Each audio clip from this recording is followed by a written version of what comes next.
And good morning, my name is Kara and I work at the San Antonio Zoo. I'm joined here by a few of my fellow animal care specialists. And the first one we're going to start with is just right over in this direction. Our beautiful animal care specialist is Abby, and she is holding and hanging out with Bella. She is a Moluccan Cockatoo who is, well, gorgeous to say the least.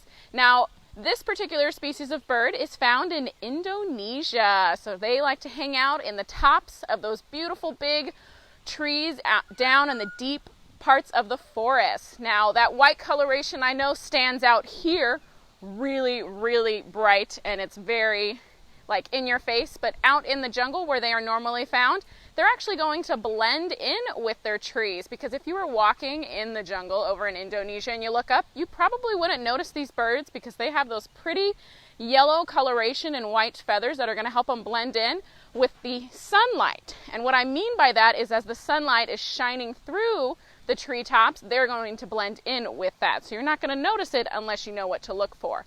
And then those other pretty like pinks, yellows, as well as their white colors are actually going to blend in with the big white flowers that are hanging out with them with the trees that they like to hang out in. So it's a great camouflage for them where they are found. Now, this awesome bird has a big, beautiful beak that she is demonstrating how she can get into those sunflower seeds. Now, sunflower seeds, we can get into sunflower seeds. But if you give her something larger like an almond or a pecan or any like really hard nut, we have to use those crushers to actually get into it, whereas she crushes it like it's nobody's business. And she is demonstrating that very well right now. So you can see that it doesn't take them very long to get into those really good nuts. Now, they eat a wide variety of different types of seeds, nuts. They also love different types of fruits and veggies. And every once in a while, they might go after insects and maybe small lizards and things like that. So they have a nice wide variety of different foods that they can find out where they are native to. Here at the zoo, what we feed Bella, as you can see, is a variety of different nuts and seeds. She also gets what we like to call parrot maintenance, which is a really good chow for parrot species because it provides different types of nutrients and nutritional value for them that helps them just with their daily life, as well as we add to that parrot maintenance different types of cut veggies or fruits, and that could be apples, bananas, mangoes. We can also give them cucumbers, carrots. So we like to make sure that she gets a nice wide variety, balanced diet, just like we like to eat a variety of different things every day. Now, what's really cool that you can also see is her feet. These birds have what are called zygodactyl feet. And all that means is that it's a fancy terminology of 2 toes in the front and 2 toes in the back. It helps them for gripping, whether they're hanging out in the tree and, as you were just witnessing, manipulating and eating food. So she can still use one foot to hold on to that tree branch, or in this case, Abby's hand. And then she can use that other foot to hold on to that food, whether that be that seed or that fruit or anything like that. So they're a very agile bird, and those types of feet help them a lot to move around in the trees. You can see her excitement at the moment. So we are outside, if you can't tell already, and there's a lot of fun stuff that's going on around her, whether that just be the other animals in the background or maybe some people walking around doing their jobs and all that fun stuff. And she gets really excited very quickly. And this is how she shows that she is excited. She puts that beautiful crest up, which has that pretty pink coloration. She might do a little dance. She makes lots of fun sounds. And with that being said, talking is always a big thing that we get with Bella. What I mean by that is these birds mimic words that they hear, but that doesn't mean that they're going to mimic everything that they hear. So for Bella's vocabulary, it's generally her name and hi. And that's pretty much that you're going to get on a consistent basis, any new people that come up and stuff like that. She does know other words, but she tends to like to keep that to herself and excite her in that sense of the way. So they can have a wide variety of vocabulary to kind of go for, but for the most part, they're pretty minimalistic when it actually comes to mimicking or actually saying any of those words. And then this is just another fun behavior. She gets excited very quickly and a lot, and she'll show it in very different ways to us, whether that just be putting her crest up, dancing, jumping up and down, vocalizing. It's a lot of fun working with her. Vocalizing, they're a very loud bird. She has not demonstrated that to any of you guys yet. Maybe she will a little bit later in the video, but we just have to wait and see. For the most part, she likes to just observe and look at her surroundings and takes things in. But when she wants to be loud, she can be very loud, and it can be very ear-piercing, especially at 7 o'clock in the morning when she hears us all come in. Now, I always like to bring up when we talk about, or especially bring out Bella, is that she is a cool bird. She's a lot of fun. They're got a lot of energy, got a lot of personality. That being said, they're not the best pet. It takes a lot of energy and time to work with them because they require stimulation pretty much on a constant basis. And what I mean by that is out in the wild, they're stimulated constantly because they're having to forage for their food, going out and look for it, move around, be alert for predators. Whereas here in zoological settings, like the San Antonio Zoo here, she doesn't have to worry about predators. We always are going to make sure that nothing's going to happen to her. And as for her habitat and her food, we provide her food daily, but we make sure that we provide it in a different way. So we don't always just put it in a bowl and then leave it for her. We might put it in an enrichment item. And what I mean by that is that's just a big, long word for toy. So whether that be in boxes, newspapers, books, anything that she can obviously get, because anytime we give animals enrichment items, they either need to be 100% indestructible or 100% edible, because we want to make sure that anything we give them, it's not going to harm them in any way. So we're very careful with picking out stuff. And with birds, such as Bella, she likes to destroy anything and everything, like she's destroying that peanut right there. So her favorite enrichment item are going to be those boxes. We'll give her lots of different types of papers. We've even given her a phone book at a few times, and she has ripped into that like it was nobody's business. And she destroyed it in probably within a day, if not less than that.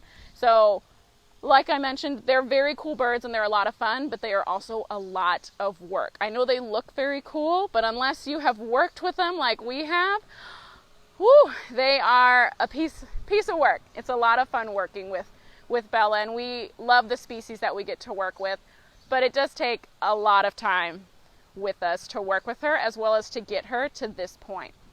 She is a part of our animal ambassador team, so she gets to come out and meet new people.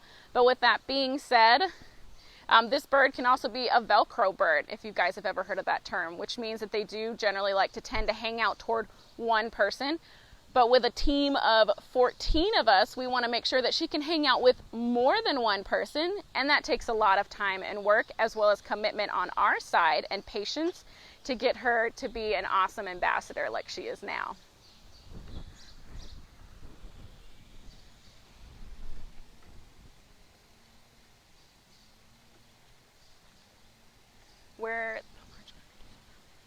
So this species, like I mentioned, is from Indonesia, and there's a lot of different species of parrots, various sizes, various colors. This species is considered endangered, and the reason for that is loss of habitat. So Indonesia, even though it's a big place, there are farmers out there that have to grow crops and things like that to feed not just their families, but everybody else just like us.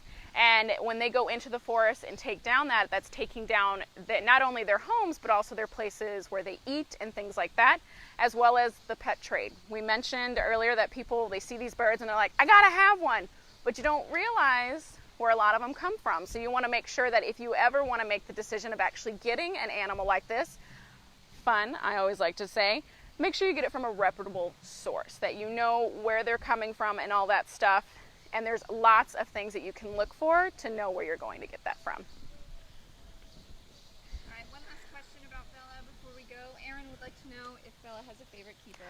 Oh, Erin, she does. And you are looking at Bella's favorite keeper. Abby is Bella's all-time favorite keeper, if you cannot see with her fun reaction to that.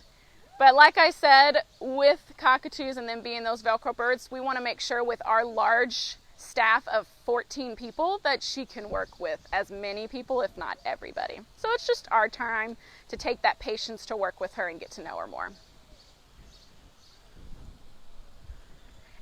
Hello! And then our next animal, totally different, not covered in feathers, also a lot more quiet and less messy, is Camo. Oh, I'm sorry, that's actually Angela. So this is Angela. She's another one of my fellow animal care specialists, and she's hanging out with Camo. And all I have to start out with is he's super handsome. And if you don't believe me, just look at him. He is gorgeous. He's got that beautiful green, dark black in coloration, and that helps him camouflage. Now he is found on the island of Madagascar because this species is known as the Madagascar Tree Boa.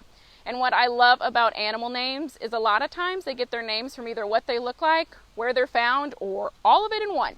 And he gives it to you. So he's found on the island of Madagascar.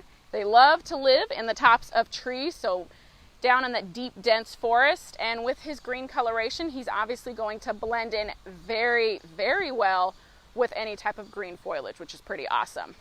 He's doing his thing best. Camo is 26 years old, so he is one of our oldest animals, and I know he's not moving very much, but that's because he's sleeping. He has been a part of our animal ambassador team pretty much his entire life, so he's very comfortable and used to coming out and interacting with guests. And with that being said, this is what he likes to do when he comes out. He comes out, he says hi, and then he goes to sleep for the next however long he likes to hang out with us. So that's always a lot of fun. We get a lot of questions about that because he's so still. But you also have to realize in the natural environment, this is what they're going to be doing too.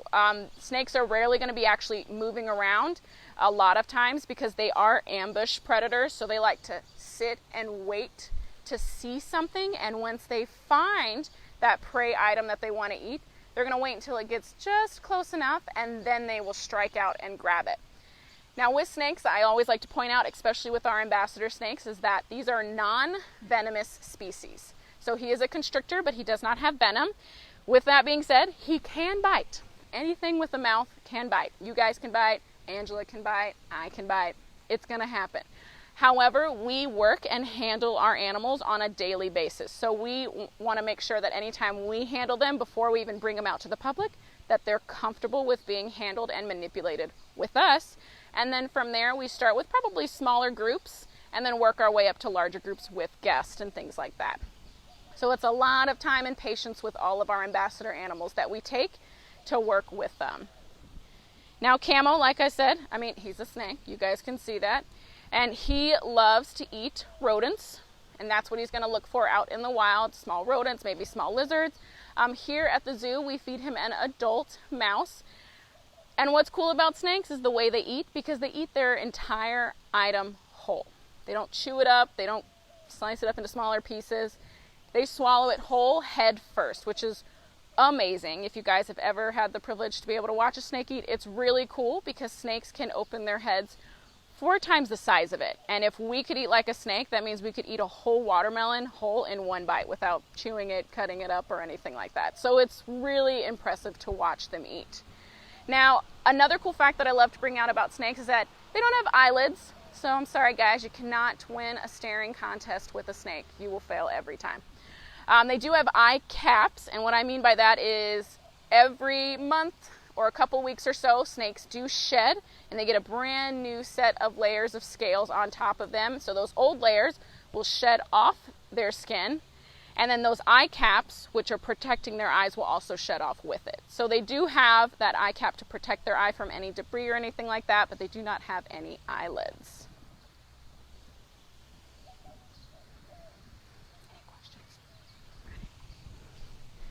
If you guys have any questions about Camo, send those in. Another cool thing that he has is on either side of his mouth, on the upper part of it, he has heat pits, which are just really cool to look at. He's got a really cool looking face, and those help him kind of sense prey items, especially around at dark. It helps him figure that out. And he's not demonstrating very well, but snakes have a forked tongue, and what that means is that it's split at the very end, and that helps them with direction for prey items. And they have this cool thing called a Jacobson's organ at the roof of their mouth. So when their tongue goes back in, it'll actually kind of rub up against that organ, and then that organ will transmit any of those sense particles that they collected and then tell their brain what direction they need to go in. So it's pretty awesome how snakes hunt and what they use for that. We have a quick couple of questions about Camo before we let him go. Can you remind everyone what kind of snake he is, and then about how long he is? Camo is a Madagascar Tree Boa, so he's found on the island of Madagascar and loves to hang out in trees, and he's demonstrating very well how he hangs out in trees on Angela's hand. He likes to kind of coil himself around whatever object he is. And Camo right now is probably about 2.5 feet long. He doesn't look very long, and when I mean that, it's an estimation, and you'd have to see them when they're fully stretched out, which sometimes is hard, especially when they're all comfortable like that.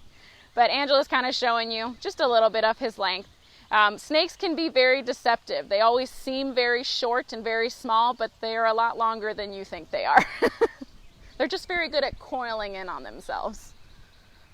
And then last two questions. Can you tell us what you feed him here at the zoo? And Tori would like to know why they wouldn't eat a prey item tail first. Well, what we feed him at the zoo is an adult mouse, and he actually gets fed every Monday. And what I mean by that is, that doesn't mean he eats every Monday, because snakes are cold-blooded. It takes them a while to digest the food, but we do offer him food every Monday, so it is his option if he wants to eat it or not. And then why they eat it head first instead of the other way is, one, it's easier. And what I mean by that is, if you were to look at a mouse or even a fish, if you're talking about like penguins who eat fish, they always eat things head first, because if you eat it the other way, fur, limbs, and everything like that will kind of like stick up to prevent itself from being obviously eaten. And by eating it head first, it's just going to be a lot easier, of more of like a transitional, like down the water slide.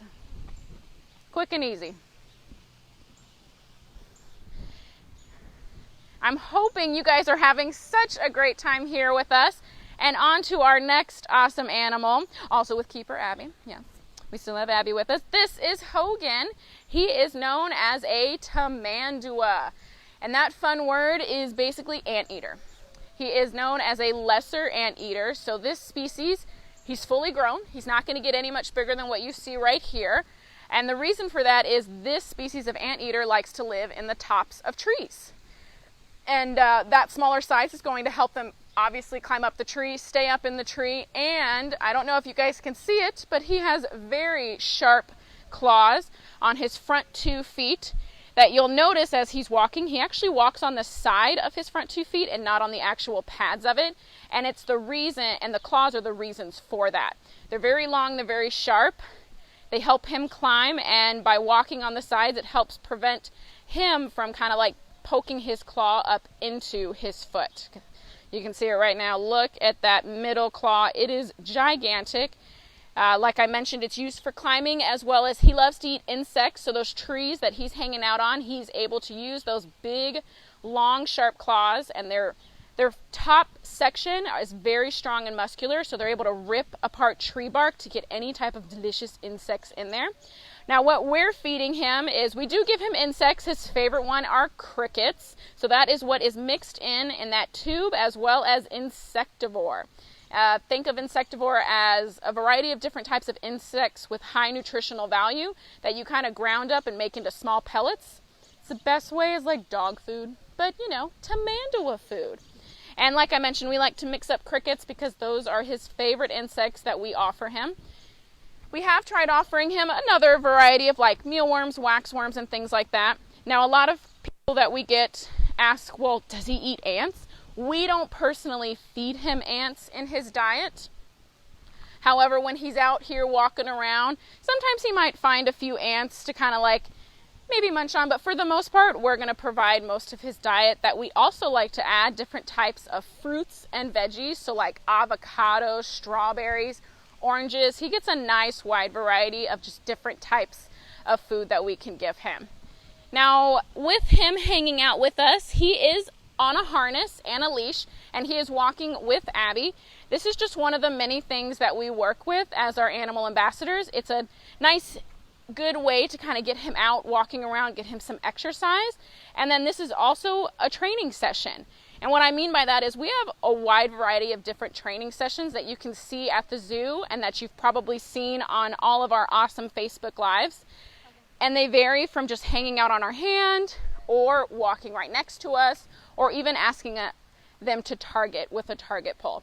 And these training sessions help us as keepers better take care of these animals. Now Hogan, like I mentioned, he is fully grown. He's 3 years old.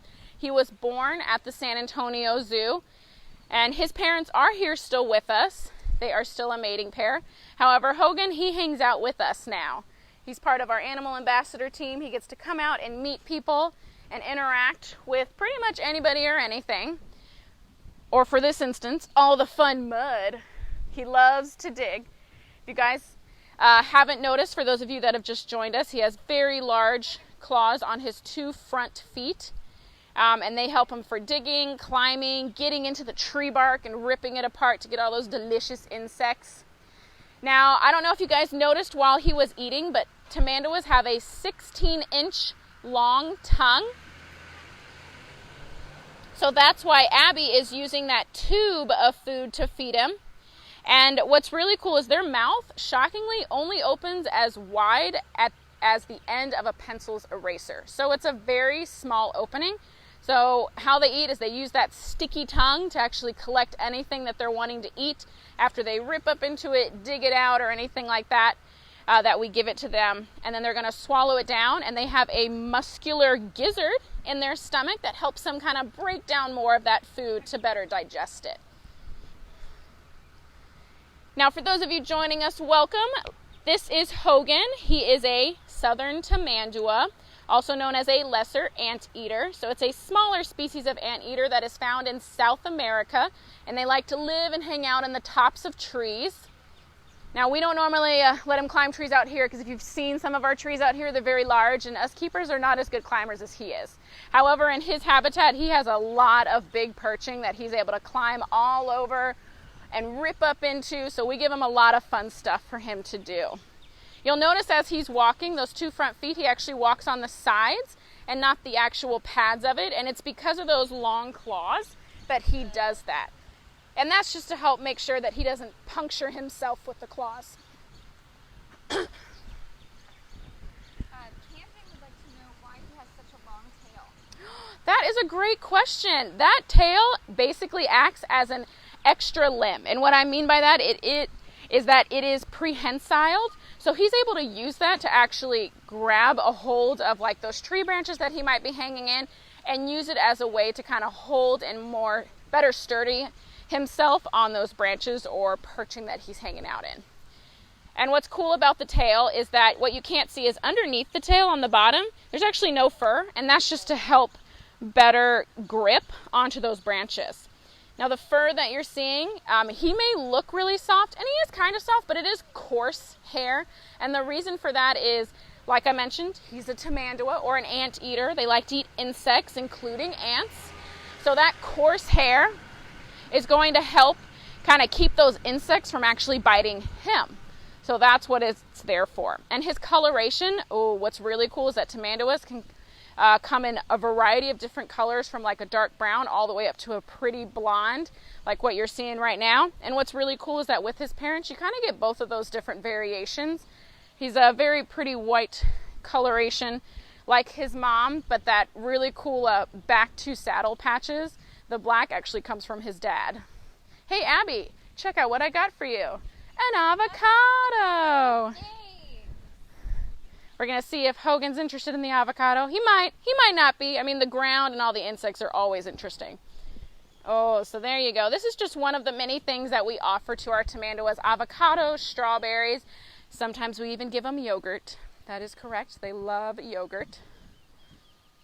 He liked the avocado for about 5 seconds, which, you know what, it fits. Like I mentioned, he is 3 years old, so his attention span sometimes gets distracted very easily. He's like, that avocado was great, but you know what? I got to go back to this dirt. Sarah would like to know what they are related to.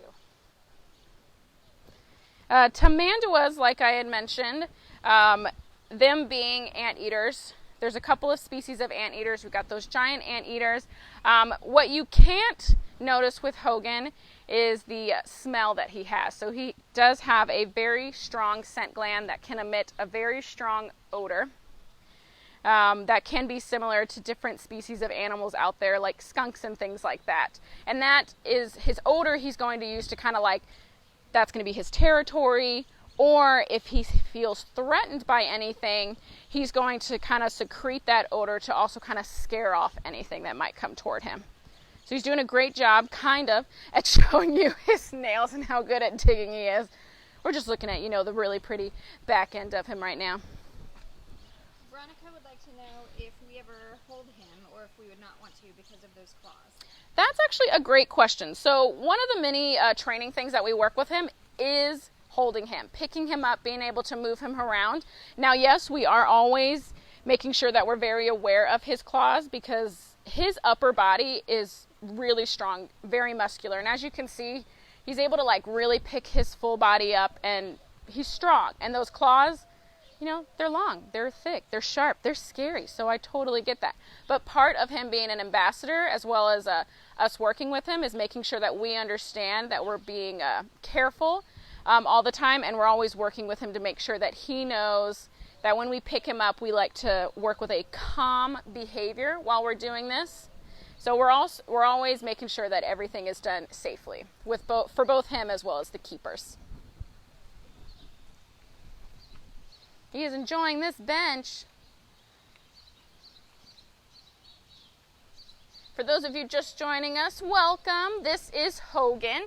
He is our 3-year-old Tamandua, or also known as lesser anteater. They are found in South America, and they like to live in the tops of trees, hence the smaller size. Very small, very compact, able to easily climb. And the reason they're such good climbers is those front paws have very long, sharp claws that help him not only climb, but also rip apart tree bark or really dig in the mud to find those delicious insects that he loves to eat so much, which can be a wide variety of insects like worms and termites and ants. At the San Antonio Zoo, we do feed him insects. However, his only favorite insect that he likes to eat is going to be crickets. And then we add into his diet insectivore, which is basically a variety of different nutritious insects that's kind of ground up into little pellets. And then we also like to add fruits and veggies for them. Now what's cool about tamanduas that you can see is that they have that little short snout, just like most anteaters do. And they have a 16-inch long tongue that is sticky as well. So they're able to get to all those little insects because their mouth actually only opens as wide as the end of a pencil eraser, which is pretty awesome. So it's very small, so he cannot bite us. With that being said, though, he's able to use his upper body strength and those claws for protection against predators. Letty would like to know if he has good vision or hearing since he has such a great sense of smell. That is a great question. I would say out of all of his senses, his sense of smell is going to be his top one. After that, I would probably go with hearing. Anytime we train with him, we're always using verbal cues a lot of times, which we also have paired with visual cues. But sometimes if we're too far away, their vision is not the best. He sees things better when they're a little bit closer to him, so we're always going to have that verbal cue with him. And I would like to know if we ever have to trim his claws. Oh, another great question. We do. We trim any animal of ours, claws, nails, or anything like that. So if you were here earlier on the video, we had our cockatoo out. We trim her nails as well as we trim his. Now we do trim their nails very differently. We use a Dremel, which is pretty awesome. So it's a really cool tool that we're able to kind of like power on, and it's a lot easier than clipping his nails. A bird's nails are obviously a lot smaller, a lot thinner, whereas if you were able to see his nails, they're a lot thicker. So clipping such a large nail would be quite a challenge. So the Dremel helps us out a lot. And we work with him even with that Dremel on a daily basis. So he's nice and comfortable and will sit in our lap so we can Dremel his front nails and his back nails. All right, we've got a few more questions. Danielle would like to know if he lives with his parents or if they are solitary animals. That is a great question. Now, tamanduas are generally solitary. They like to pretty much be by themselves. They're going to roam and protect their own territory. Now, during breeding season is when you're going to see them start to pair off. So going into that first question that you asked, he does live by himself. However, Abby, myself, Angela, as well as many other animal care specialists here that are part of the ambassador team, we interact with him on a daily basis. So we make sure that he's very stimulated, whether that be with people, or with enrichment items that we give him. His parents do still live here at the San Antonio Zoo, and they actually hang out with our squirrel monkeys and sloths, which is pretty awesome. And Gavin would like to know if they sleep in trees. You know what? He varies. Tamanduas in general, yes, they're going to hang out. And what I mean by sleep in trees, don't visualize a tamandua just sleeping on like really tiny branches. That's not really safe. So they're going to find either those really thick, sturdy branches near the base of the tree. They might find big tree hollows, or they might even find a tree that has fallen over and kind of like dug through it to create like a nice little hollow like inlet further in. Like I mentioned, in his habitat, he does have very large tree barks to climb all over. He can sometimes sleep in like this top corner of his hab, but for the most part, we actually put this really big, like it looks like a planter's tub, and he loves blankets. Blankets is one of his like big time enrichment items that he just likes to like cuddle and literally wrap himself in. If you guys have ever been freezing cold and you just wrapped yourself in a blanket, think of him just like that. So he actually likes to sleep in his big round planter that we've given him with a towel. So Letty would like to know if they like winter. That is a great question. Now, these animals are found in South America, so no, they're generally going to prefer the heat. They like the sun's rays, the heat. I also prefer heat myself. With that being said, Hogan, even though we live here in Texas, we do every once in a while get those colder days or months, because, you know, Texas weather, you never know what you're going to get on a daily basis. So with that, it's hard to say if he likes the heat or the cold or anything like that, because that's kind of anthropomorphizing with him. That's me saying that I know exactly that he likes or dislikes something, and I can't speak to Mandua or Otter or Gibbon. It's very hard. I know we try on a daily basis as keepers to see if we can speak animal, but it's hard.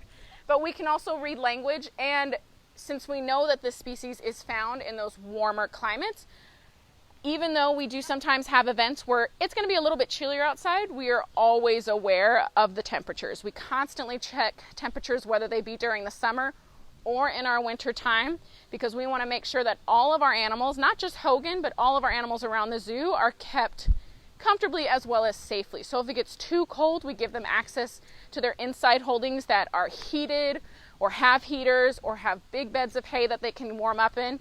Or if it gets too hot, we'll give them access to their inside holdings so they can cool down with fans, or we'll give them like big ice blocks and everything like that. Sydney would like to know if they can get sunburned with their fair skin and fur. That is a great question. I haven't personally seen Hogan get sunburned, but that being said, I don't assume that it can't not happen. We do make sure to take every precaution anytime we bring any of our animals outside, whether it be sunny, cold, or anything like that. We don't put any lotion on him whatsoever, but we would always make sure to check that if we are noticing a sunburn or a scratch or a rash or anything like that, we have an amazing vet team that will spare no expense to make sure that we can get whatever we need to help him feel better. Well, right now, Hogan is kind of interacting with our Gibbon and Otter exhibit. Yes, there are two species of animals in this exhibit. On the other side of this window, we have our Gibbons up top, hanging, looking down on Hogan, and then we have our Asian small-clawed otters in the pool, kind of checking Hogan out, kind of not. And then Hogan, has showed not as much interest in them as they have with him. So each animal is different. Some animals are all about interacting with others, and they're like checking each other out, being like, why are you furry and you have scales? All that fun stuff. But then you get some animals like Hogan sometimes where he's like, no, it's just not that interesting. All right, last few questions before we wrap up. Do tamanduas have any natural predators? Well, down in South America, they can have quite a few predators, and a lot of them you're not going to think of right away, and that's going to be like dogs and cats and things like that, domestic dogs and cats, even though they are found, like I mentioned, in South America in trees. Deforestation is a big thing that they are having to deal with their habitat loss and stuff like that. So that means people going into their territories to whether build cities, towns, farms and things like that. So they do have to worry about that. And then people would be another big predator for them. Do they have teeth? They do not have teeth. So a lot of the stuff that they're going to eat, like you might notice here, is he's got that long sticky tongue, and he's going to kind of like slurp up whatever he seems to find or deem delicious or smell delicious, I guess. And that's going to go into his, well, tiny mouth opening, which only opens as big as the end of a pencil eraser, so it's very small. When he gets that food in his stomach, he has a very strong muscular gizzard, and that will help him kind of break down the food. So he doesn't really need teeth for that, since he's got that awesome gizzard to help him do so. And Cole would like to know if he can swim or if he likes water. That is a great question. For tamanduas in general, I'm gonna say swimming is not gonna be their biggest thing. They're gonna prefer to stay up in the tops of trees. That's not to say they'll go near water sources to drink, obviously, and do stuff like that, but swimming is just not something that they're gonna do. As for Hogan, also no. Pools are just not his thing. And believe me, as keepers, we try a lot of different types of enrichment items for him. The only thing that I've noticed personally that he'll like be somewhat interested in is when I give him like bubble baths, and I think that's just because he kind of enjoys playing with the bubbles. But other than that, he doesn't sit in it or soak in it. He'll just kind of like play with the bubbles and then go on and do his next big thing, like climbing.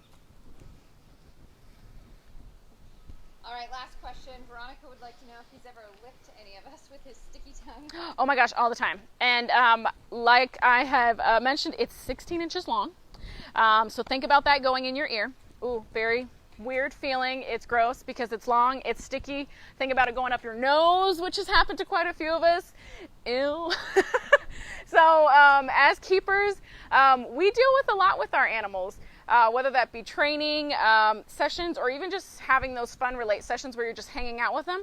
And yep, that's when it happens. That's when we have those fun times, whether they are licking us or climbing on us and all that fun stuff. But a relate session is just as important as a training session with any animal that we work with.